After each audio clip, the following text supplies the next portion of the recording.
On Two Wheels this week, Jeff is back in Italy for a guided tour of the Ducati Factory. And I chat with Michaela Fogarty. She speaks of her new job as a roving ambassador for a Lancashire bike firm. But first, we're off to a bike show in Lancashire.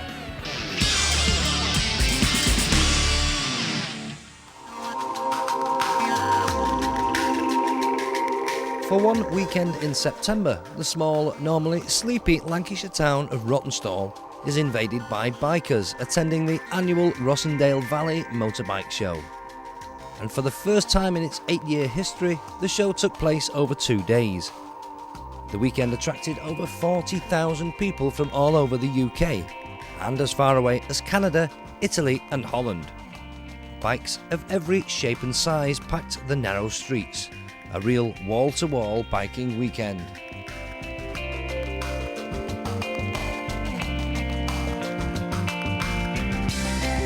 And with attractions to suit every taste and age group, this year's show offered something for all the family.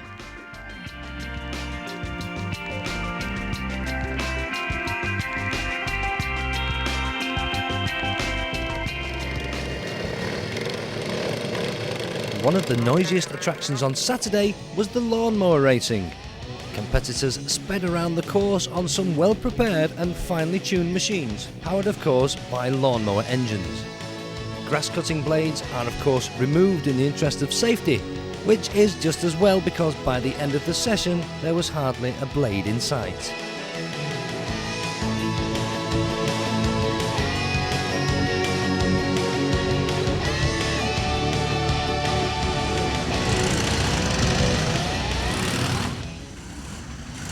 Sunday morning saw the gathering of 4 celebrity-led ride-ins in nearby Haslingden. Over 1,000 bikes then took part in the 3-mile journey to Rawtenstall town centre. It was an awesome sight by anyone's standard.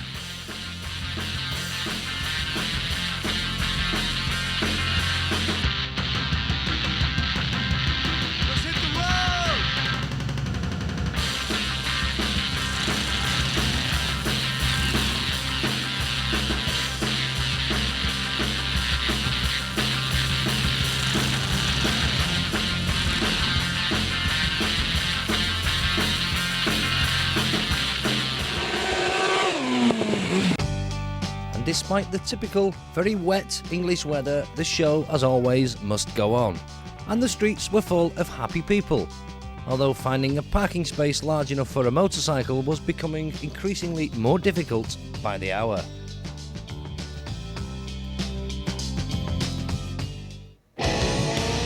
Now, if riding fast in the wet fills you with fear, then spare a thought for the mini-moto racers. With virtually no tread on their tyres, and the backside less than 12 inches off the ground, keeping one of these machines upright is nowhere near as easy as these talented riders make it look. And arena displays are always a main attraction at any show. And here's an old friend of Two Wheels, jumping Jake Semtex, displaying his jumping and wheeling skills.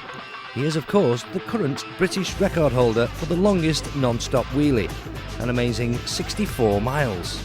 Yes, you heard that right, 64 miles on the back wheel.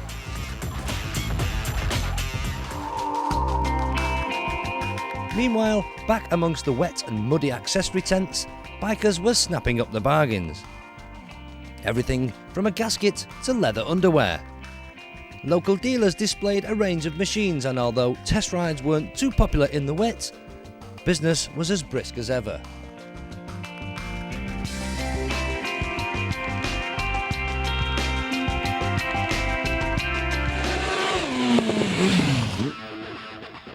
The star attraction for many was of course the stunt display, and it wasn't just professional riders who impressed the crowd.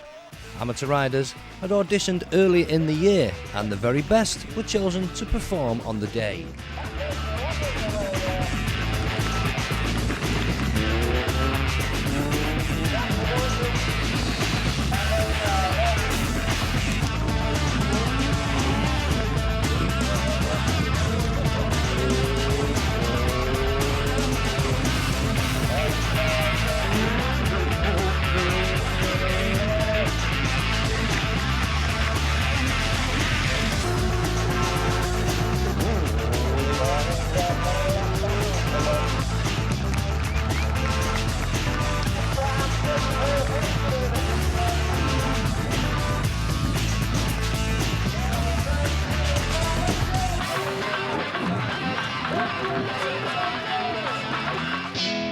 But for those with more of a faint heart, there was the showbike competition.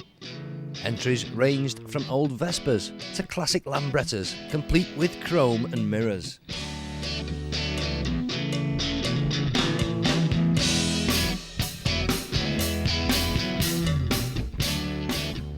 Naturally, there was a good presence of trikes and a very smart-looking Triumph Tiger 100 from 1955. A flat-tank vintage Sunbeam stood proudly in the Heritage Classic display, alongside a 350 Gold Star Sand Racer and many other machines, the likes of which most of the crowd were far too young to remember.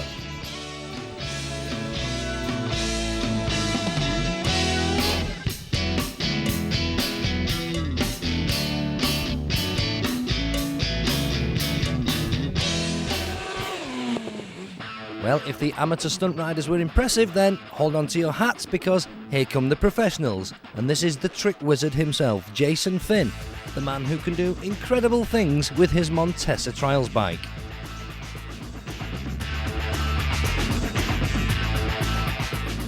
Other displays came from Dave Coates, Sonny Ferguson and Neil Porter, who proved that you don't necessarily need a big powerful machine to do a wheelie. A scooter will do fine, providing of course you've got bags of natural talent.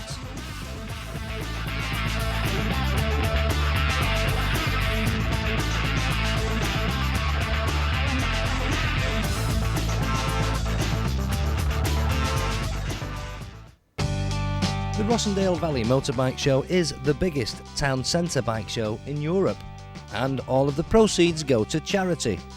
Come rain or shine, it's a great family day out. A must for all biking fans. What more can you ask for?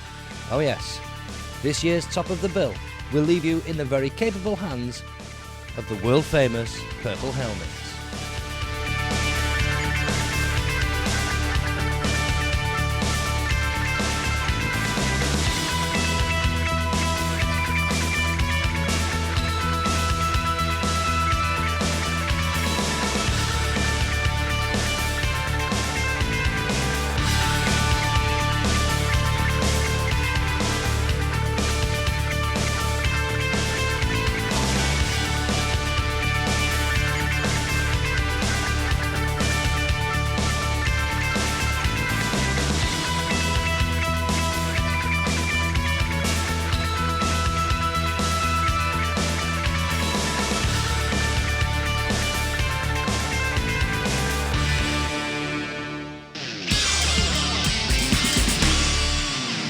Here's a question for you. The name Fogarty is associated with which bike maker?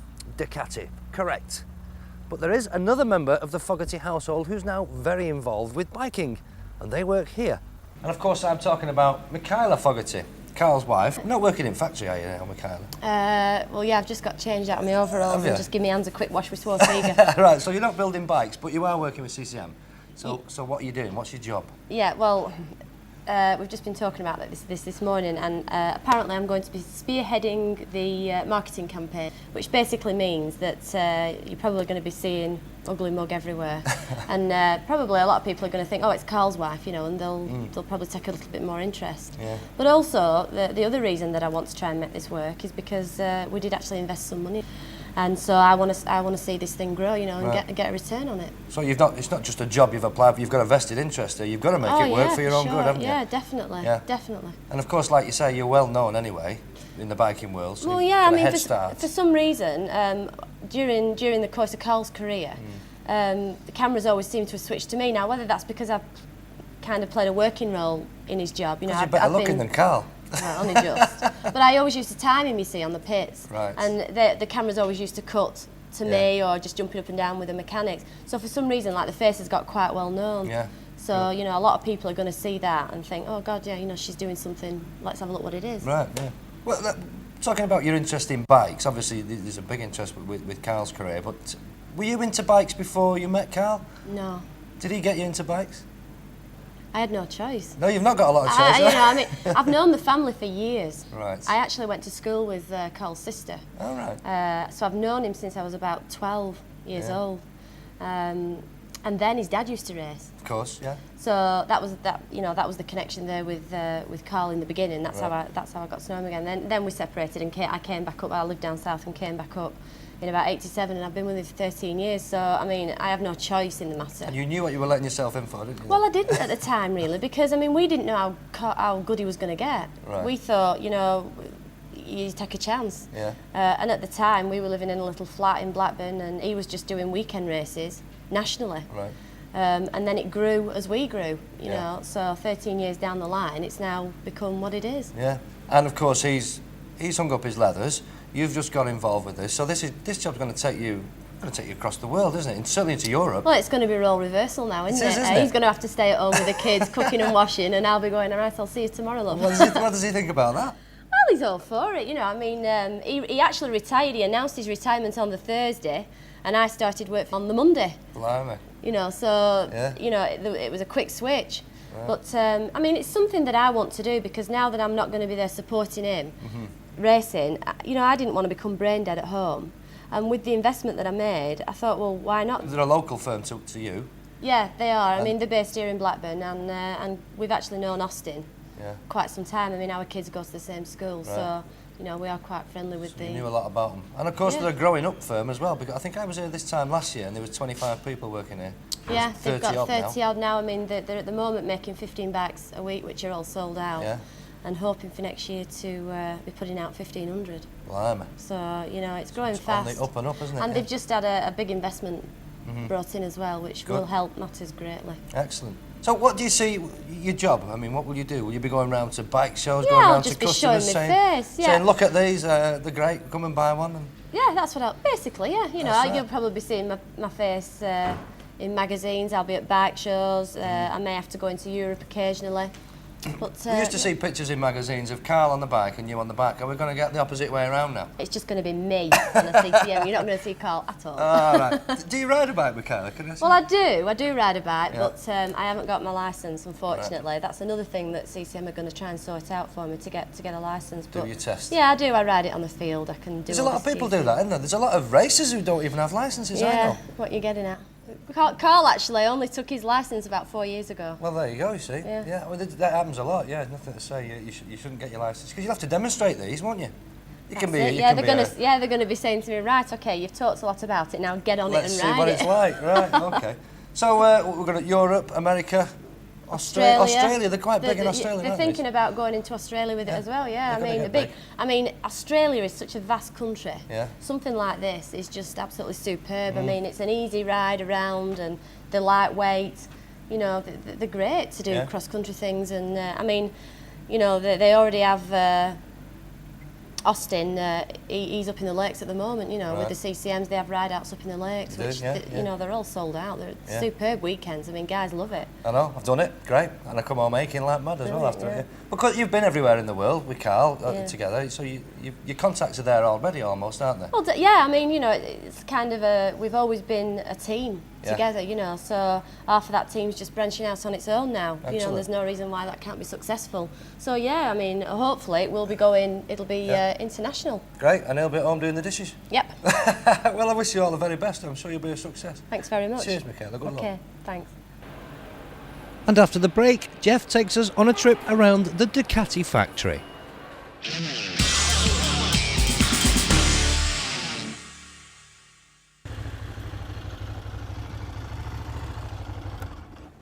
Well, here we are. I've made it. Made it to where, you might say? To Bologna, of course, the home of Ducati. And behind me, I'm sure you can see Mr. Fogarty, the man himself, Carl Fogarty, adorning the factory. But we've come here to see just how they make a Ducati Monster and one or two other things.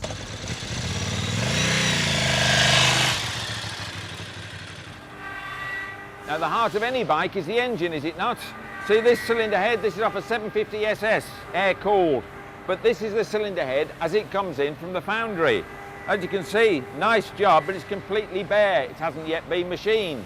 And this noisy machine here is a thing that automatically does all the machining. You can see a head in there already set up.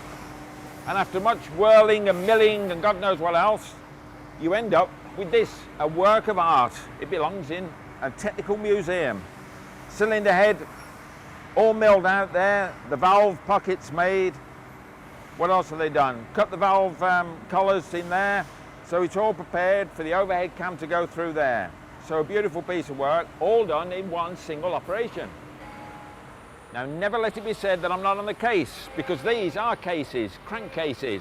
Two halves, this one here straight from the foundry, a beautiful bit of casting work, but it's not machined, because that's done over here on this big machine. But it ends up, here we are, already done, the two halves of the crankcase, both machined on both sides, complete with all the bearings in there as well. Well, not the bearings, but the bearing housings. So that's already done, a completely finished job. And all that is done completely automatically on that great big machine over there. Now here's the two halves, assembled, ready to go to engine assembly. And in there, you can see that spigot all ready for the cylinder barrel to go on. One there, another one there, but that's all finished. And it really does look a beautiful piece of work. I have one of those on my coffee table. Now here on this massive T-trolley, as I tend to call it, is a whole engine, all in its component parts. And this was an idea taken from the major car manufacturers, the quality manufacturers, where they actually decide that one person will build an engine, so they know who's done it. Perhaps they'll put a little mark on it. But here you can see, there's a cylinder head that we saw earlier, but this one's actually been assembled. I won't lift it up. It's got the valves in, it's got the intake manifold on. There's another head ready to go. You've got your clutch plates here, all ready to go. The clutch casing there, the clutch drum, outer casing. Up here you can see the cylinder barrel, or cylinder barrels rather there, timing wheels at the back, clutch pressure plate, starter motor, and timing belts. Everything is there to make the engine. And you've got all these bits and pieces as well, like a giant Meccano set, all the nuts and bolts, all the collars to make the engine. Clever, isn't it? There's one thing I didn't tell you, of course. These engines aren't assembled all by fellas. There's girls as well. That's where Ducati get this nice Italian flair, this feminine touch.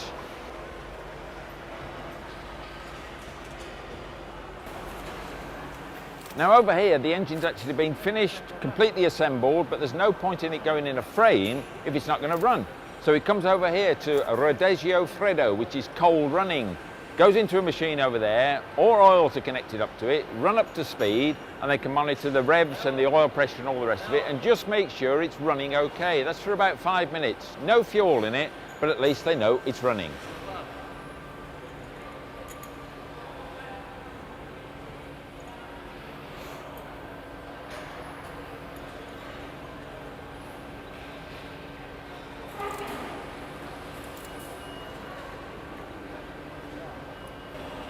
Now, if my friends Paul and Wayne were here, they'd probably say something crummy like they've been framed, but I'm not going to say anything like that. But nevertheless, these are frames, as you can see, and over there are all the front fork assemblies. Some of them even with handlebars on. So that's all ready now to go to the production line to be assembled into a motorbike. Now here we are at the start of the monster production line. So there we've got it. Engines down there, swinging arms here, all ready to go with the linkages on for the rear suspension. Over there you can see they've already put the swing arm to the back of the engine and the shock absorbers there. Next, put the forks on, already got the handlebars as you can see. That moves along to the end of the line there, before it moves along to the next section, which is where the electrics are done. Now this box of delights here with all sorts of goodies in there, this is the ancillaries which are going to go on the bike. So over here we've got an oil cooler, airbox there, air cleaner, headlamp, rear sprocket, the whole shebang, even the footrest hanger over there. Those are now going to go over to the line and be assembled on the bike by each worker.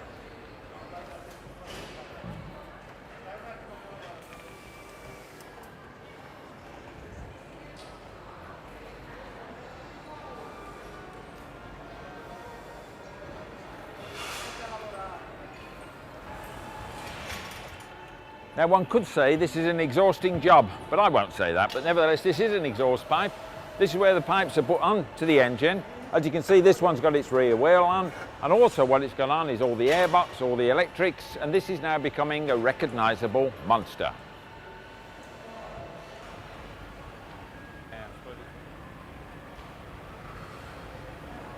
Now here we are, literally at the end of the line. There's a monster just about to come off. It's had its petrol tank fitted, seat unit on, and then it's going over to the test area. So we've got our completed monster, we've wheeled it round to here, and this is where they actually set up all the electronics, the engine management system, to make sure it's running spot on, the fuel injection, etc. So this one's here, he's just been running this one. You can see at the back here, he's got the big pipes on taking the exhaust gases away, but he sets it all up, and the thing's connected up over there to that display, where he can take all the different parameters, make sure it's running absolutely spot on. And what a fantastic workshop to have here at home. Is your garage like this? I wish mine was. Then after it's finished that, all I have to do then is run it up on the rolling road facility and actually run it through its gears, make sure everything's working, and that's it. Finished bye.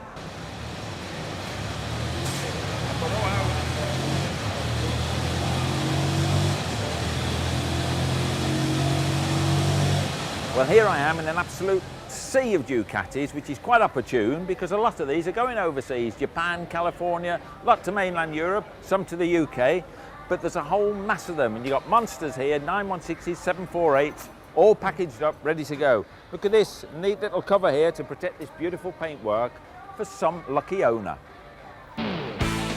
And on Two Wheels next week, it's our New Year show. We'll be taking a brief look back at some of the highlights of this year, and of course there's the ever popular bunch of very embarrassing outtakes.